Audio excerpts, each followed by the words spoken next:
o Renato Teles, bom dia. Bom dia, prazer falar contigo novamente. Satisfação nossa. Renato, quais foram os critérios da licitação que foram ultrapassados aí, vencidos por essas duas empresas que foram anunciadas como vencedoras no certame? Nessa etapa que transcorreu na sexta-feira, às 14h30, era uma etapa para as empresas apresentarem as propostas com base nos preços-alvos que a licitação se propunha. Então, as duas empresas que apresentaram menor lance seguem agora para a próxima etapa, que tem até o dia de amanhã, às 18 horas, para que ambas apresentem cada um o seu plano de negócios, para que seja analisado, para ver se está em linha o que está preconizado no edital. E aí, a próxima etapa é a entrega da documentação de habilitação, para também, de forma semelhante, para ser analisado se a documentação das empresas segue os critérios previstos no edital. Renato, para que fique claro, porque às vezes nem todo mundo que está em casa compreende a burocracia ou muitas vezes como se dá uma licitação, já que isso é uma novidade, né? Depois de décadas aí sem que ela tivesse conseguido sair do papel. Quando você diz o menor preço colocado, é uma taxa que essas concessionárias pagarão para o município? É o menor preço de passagem para operar no sistema? Esclarece para a gente. Perfeito. É bom levar a informação para que a população também se aproprie cada vez mais desse conteúdo, dessa informação. É o preço da tarifa. Então, conforme o edital previa, assim como a grande maioria das licitações de transporte público, o edital prevê uma tarifa, um custo, alvo, com base no sistema que foi pensado, na rede, na idade média da frota, se tem ou se não tem ar-condicionado, enfim, toda a característica do transporte que foi desenhada no edital. Então, esse preço-alvo de tarifa foi o que as empresas apresentaram, o menor lance, não vou dizer com os ganhadores, que tem a etapa ainda para ser seguida, mas as empresas que ofereceram o menor lance de tarifa se classificaram para as próximas etapas. E pelo preço médio que vocês colocaram na passada, hoje nós teríamos uma tarifa de quanto, se essas empresas forem vencedoras? No lote 1, R$ 8,42 e no lote 2, R$ 7,90. Na prática, o que se imagina que foi desenhado? A tarifa para o usuário, a tarifa que a gente chama de para-brisa, que o usuário paga pela tarifa, R$ 5,00. E a diferença custeada aí pelos 4 municípios. Então, os 4 municípios custariam a diferença. Perfeito. Seria isso. Através de subsídio, os 4 municípios, no lote 1, vão pagar aí cerca de R$ 3,40 e no lote 2, pouco menos de R$ 3,00 para cada passagem, para cada usuário que usar a tarifa todos os dias. Como é que o consórcio conseguiu superar aí os questionamentos judiciais, uma ação do Ministério Público com duras críticas, digamos assim, ao processo, da forma como ele foi feito, acusando um possível direcionamento e etc. Como é que o consórcio se posiciona diante desse fato? Veja, com tranquilidade, né, Cícero? Não só entregamos de forma antecipada para todos os órgãos de controle, Tribunal de Justiça, Câmara de Vereadores, próprio Ministério Público e Tribunal de Contas, como solicitamos que fossem feitas um acompanhamento, uma fiscalização, como é dever de ofício deles, e nos colocamos à disposição, na eventualidade de alguma dúvida, de alguma dificuldade, enfim, alguma falha que pudesse ter no edital, quem estaria disponível para prestar esclarecimentos e eventualmente corrigir, mas seguros que o edital está muito bem elaborado, foi muito bem feito, foi feito um processo de transparência ao longo de todo o processo, não só com os órgãos de controle, mas com a população que pôde participar, contribuir e alterou o edital fruto das suas contribuições. Então, assim, com muita tranquilidade, a iniciativa do Ministério Público. Agora, entendemos que faltou essa oportunidade para a gente levar detalhes, esclarecimentos, dúvidas que pudessem ter passado na cabeça de quem fez a fiscalização, com tranquilidade, levar essas explicações e seguir o processo como de fato aconteceu. Perfeito. Um outro questionamento. Você falou de um lote com 8,40 e o outro lote com 7,90. Vale o de 7,90 para os dois ou eles irão operar de forma separada mesmo com esse custo? Porque para ficar claro para o nosso ouvinte, para a sociedade, como você falou, o preço de para-brisa é R$ 5. Então, em um lote, o consórcio terá que entrar com um subsídio para custear esses 3,40, diferença de 8,40 para 5, e no outro teria que entrar com 2,90. É isso, Renato? Ou nós teremos ainda uma possibilidade desse preço cair, ou ele será igualado pela menor proposta de 7,90? Explica pra gente. Não, veja, os dois lotes, eles não são exatamente iguais, eles são diferentes. Tem quilometragem diferente, tem quantidade de ônibus diferente, tem linhas diferentes, então é muito difícil, não vou dizer impossível, mas é muito difícil você ter lotes exatamente iguais. Então, naturalmente, eles têm condições diferentes e preços diferentes. Então, mas é bom frisar, acho que talvez a população também tenha tranquilidade, acho que talvez a informação mais importante o sistema continua integrado e todos pagarão a mesma tarifa. Não existirá diferenciação como existe em outras cidades, como em Alagoas, Maceió, como existe em próprio São Paulo, ou até em Salvador, quando você pega um ônibus de um município para outro, você paga uma tarifa mais elevada pela distância. O sistema continua integrado e a mesma tarifa, ou seja, quem sai mais distante da Barra, mais distante de Socorro, São Cristóvão, vai pagar o mesmo valor de tarifa, os R$ 5, que a população aqui de Aracaju que se desloca de um bairro para o centro. Naturalmente, a diferença, R$ 7,90 em um e R$ 8,40 no outro, custeado pelos 4 municípios. Perfeito. Próximos passos, quais são os prazos agora que serão percorridos aí pela licitação? Já no próprio sexta-feira foi informado as duas empresas que apresentaram o menor lance que elas têm até amanhã, 18 horas, para apresentar o plano de negócios, como previsto no edital. Esse plano de negócio vai ser analisado para ver se o que as empresas estão proposando fazer está alinhado com o edital, é execuível, está bem posto, se não está. E se tiver tudo ok, uma próxima etapa para analisar aí sim a documentação das empresas, a documentação de habilitação. Todas essas informações já faz parte do edital, então sem surpresa para as empresas que participaram, sem surpresa para as empresas que apresentaram o menor lance, para já ter condições de entregar essa documentação até amanhã, 18 horas, a primeira etapa. Aí vão ser feita uma análise que pode demorar aí 5, 6, 7 dias, dependendo do volume de informações, para a gente poder seguir para a próxima etapa. Perfeito. Em termos de chegada de novos ônibus, em termos de início de operação, 2025? 2025. A expectativa é de vencer essas etapas, que precisam ser com tranquilidade, de forma criteriosa, para ver se de fato as empresas que apresentaram menor lance vão ter condições de entregar o que o edital previa e que é o desejo da população, a assinatura do contrato esse ano, e lembrando que tem aquele prazo de mobilização já previsto no edital de cerca de 6 meses, que é o tempo das empresas contratarem funcionários, se estabelecerem na cidade, fazer aquisição de veículos para poder, de fato, operar. Então, efetivamente, um novo modelo só a partir do ano que vem. Muito bem. Daqui a pouquinho, aqui no Jornal da Fã, nós vamos entrevistar agora a candidata a prefeita de Aracaju, Daniele Garcia. Primeira entrevista de Daniele Garcia após as convenções. Exclusiva. Nesse momento, na pauta do Jornal da Fã, a licitação do transporte público da Grande Aracaju. Estamos entrevistando o Renato Teles aqui no programa. Não adianta comparar, só na Saman Fiat tem oferta, tem vantagem, tem descontos. A única Fiat com DNA sergipano marcados por sua identidade forte e resiliente. Aqui você tem tudo para sair com o Fiat que mais combina com você, desde carros compactos e econômicos até SUVs e veículos familiares espaçosos. Sergipano mais Fiat, a junção perfeita de história e tradição. Não perca tempo, vá direto na Saman Fiat, Siqueira Campos, Coroa do Meio e Itabaiana. Consulte condições, paz no trânsito, começa por você. Você já parou para pensar nos benefícios que o retorno da Petrobras trará para a Sergipe? O Sindipetro Alagoas Sergipe está lutando por isso. Mais empregos, economia fortalecida, desenvolvimento para o nosso estado. Junte-se a essa causa. Sindipetro Alagoas Sergipe, unido pelo progresso de todos nós. Tá fácil, tá Banésicard, tá fácil, tá MovePay. Mude sua vida financeira com o Banésicard e a MovePay. Mais controle nas suas compras e pagamento rápidos e seguros. Acesse e saiba mais em movepay.com.br e banésicard.com.br. Sua pergunta, Magna? Obrigada, Narciso. Bom dia, superintendente.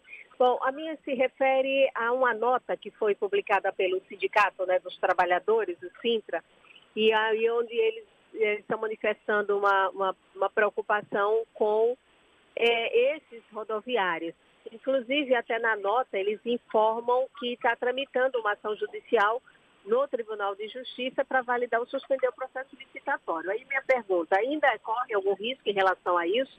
A conhecimento também, além dessa ação, alguma outra empresa que buscou algum recurso, se chegou já ao seu conhecimento, e se a SMTT vai auxiliar, neste caso, né, acompanhar esse processo de aproveitamento desses trabalhadores e aqueles, especificamente, por exemplo, empresa Progresso, que tem enfrentado aí um problema seríssimo e correm o risco de repente, ficar aí a ver navios e não mais ônibus. À vontade, Renato. Veja, bom dia, Magna.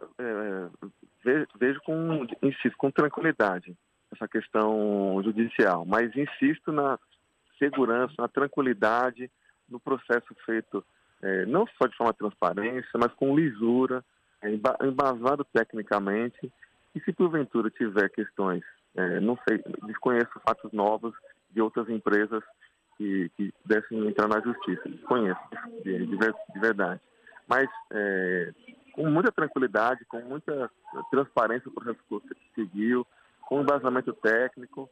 Então, se ainda porventura resistir algum tipo de dúvida, de necessidade de esclarecimento, o esclarecimento vai ser feito e convencido que o processo vai seguir pelo bem da sociedade, que era um clamor da população, essa questão da licitação, era um compromisso da gestão, foi feito assim a bom tempo, de forma estruturada e tranquilo sobre essa questão. Em relação aos trabalhadores, assim, não existe uma previsão, não poderíamos fazer uma garantia no edital da licitação para assegurar os empregos. Na iniciativa privada, a decisão das empresas é soberana nesse sentido.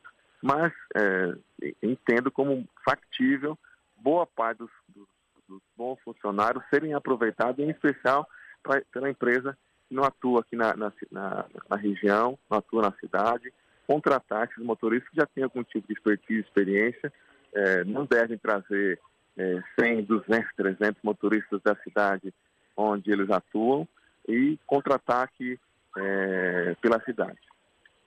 Perfeito. Meu caro Renato Teles, eu tenho um ouvinte para interagir contigo. Põe no ar. Bom dia, Narciso. Bom dia, ouvintes. Bom dia, produção. Bom dia, Renato Teles. Eu gostaria de saber de Renato Teles como é que vai ficar a administração dos terminais de integração dos ônibus, tanto de Aracaju como da Grande Aracaju. Quem é que vai ficar na gestão desses terminais? Quem é que vai ficar responsável pela manutenção desses terminais, em explorar esses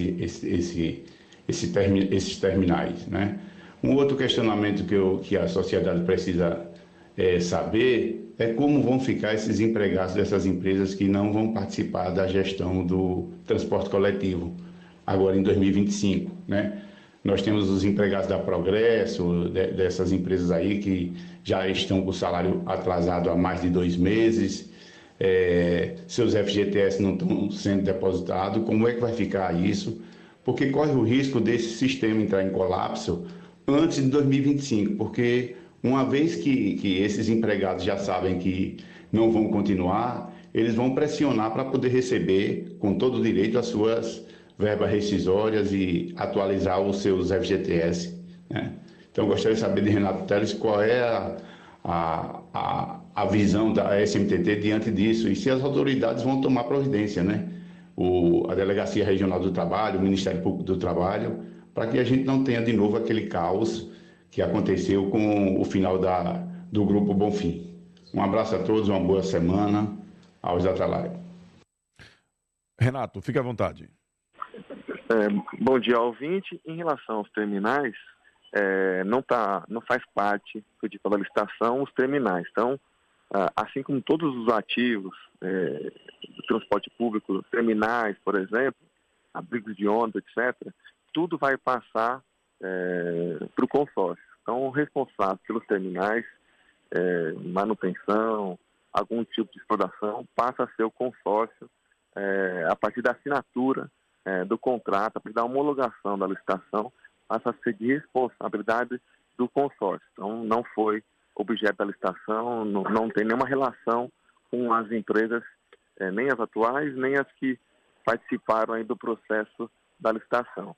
Em relação não só aos trabalhadores, mas também aos usuários do transporte atual, temos assim um olhar atento, mas a certo ponto, sim, não vou dizer preocupado, mas atento como vai se dar o comportamento e procurando traçar, desenhar cenários e medidas para que a população usuária não seja penalizada e acompanhar junto com o Ministério Público do Trabalho, como já acompanhamos outras vezes, o desdobramento dessa relação do funcionário com a empresa privada para que o impacto seja o menor possível. Mas esperançoso que, e de repente até podemos fazer essa aproximação com o sindicato, com as novas empresas, por exemplo, que não conhece, que não tem essa relação, para aproximar o sindicato, por exemplo, para que essa contratação dos novos funcionários, quando no momento oportuno, seja aí,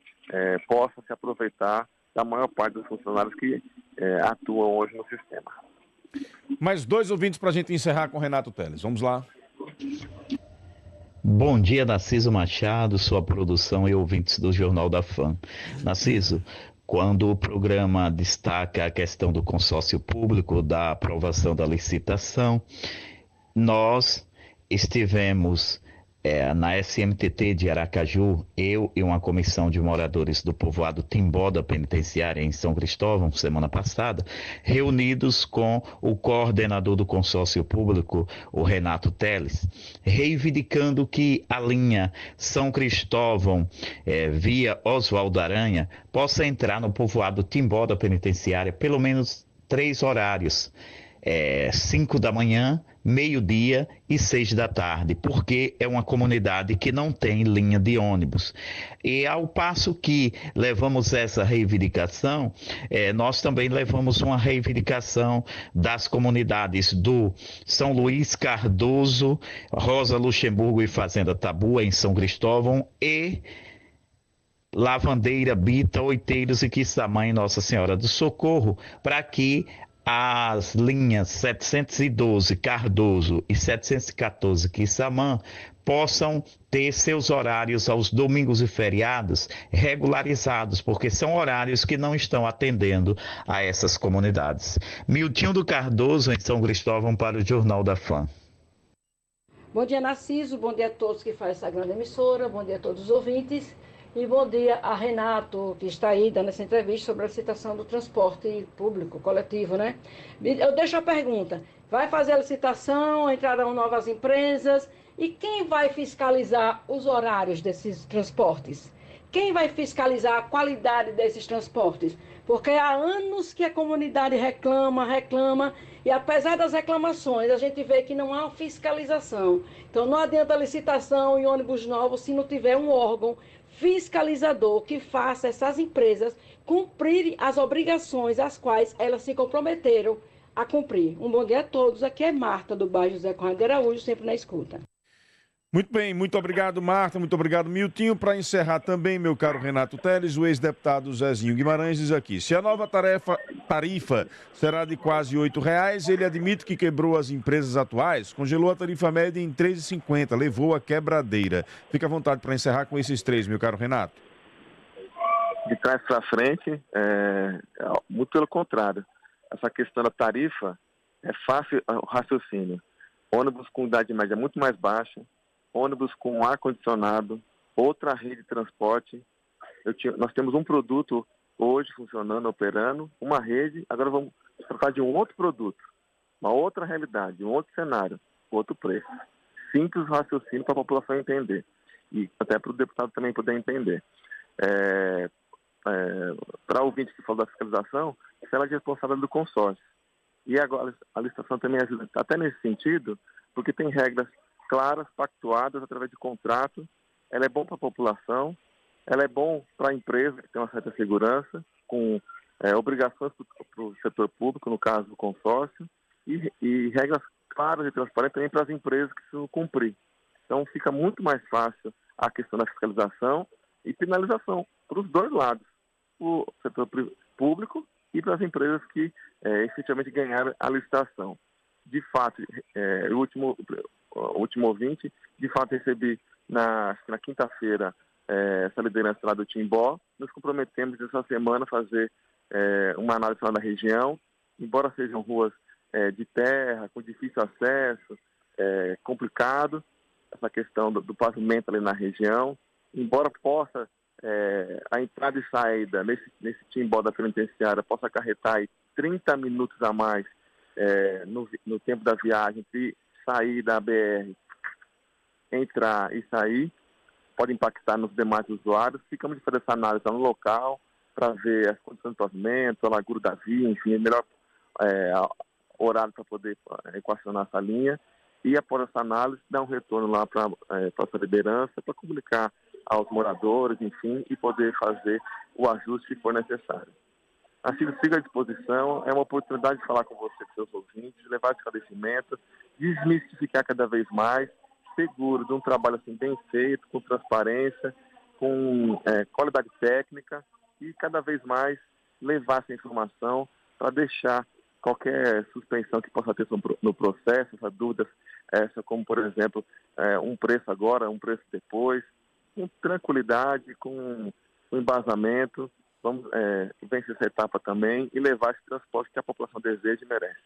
Meu caro Renato, só com relação à fiscalização, que foi a pergunta da Marta, e aí eu gostaria de aproveitar a sua presença aqui no Jornal da Fã. Na última sexta-feira a gente fez uma matéria na feira do Agamenon Magalhães, uma reclamação de usuários da ciclovia com a feira ali na região. Veículos estão parando na ciclovia, atrapalhando a vida do ciclista e daqueles pedestres que também utilizam aquele espaço para atividade física. Pedir à SMTT uma atenção especial a esse local e só reforçando a pergunta da Marta com relação à fiscalização. Fica por conta da SMTT assim como é hoje, é isso? Da SMTT até a homologação, mas após a homologação, tudo que é feito pela SMTT passa pelo consórcio. Em relação ao transporte público, tudo que hoje é feito pela SMTT Aracaju passa a ser atribuição do consórcio. Então, esse novo órgão, essa secretaria que, vamos dizer, se materializa a partir da assinatura do contrato, da homologação, da licitação, a fiscalização passa a ser do consórcio e deixa de ser da CMTT Aracaju e com mais atuação aí, como já vem acontecendo, dos 4 municípios no dia a dia do transporte público. Quanto a essa questão da feira, já está no meu radar aqui para estar mais presente lá e melhorar as condições para o ciclista. E para o pedestre também, claro. Obrigado, Renato. Boa semana de trabalho. Obrigado. Bom dia a todos.